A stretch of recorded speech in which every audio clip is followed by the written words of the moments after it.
Barka dai malam. Alaikum salam. Na ni malam. A gaji aiki alhamdulillah.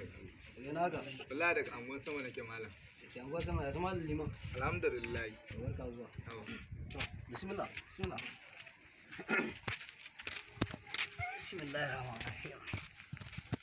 Haka zuwa. Ya abubuwa. Alhamdulillah malam. Allah, me ke tafi da kai? Wallahi malam wani abu ne ke tafi da ni. So nake in fara zuwa makarantar ka daukan karatu. Gaskiya ne. Kuma gaskiya yayi kyau. Allah ya taimaka.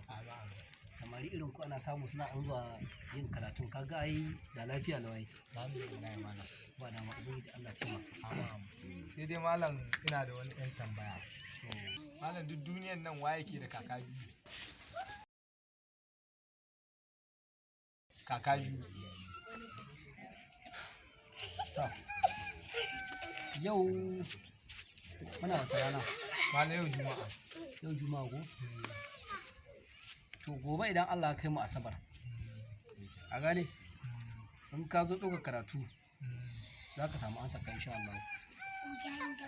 Allah ya kai mu malam. Insha Allah in ka zo za ka samu ansa. Allah ya nuna mana malam. Bismillah.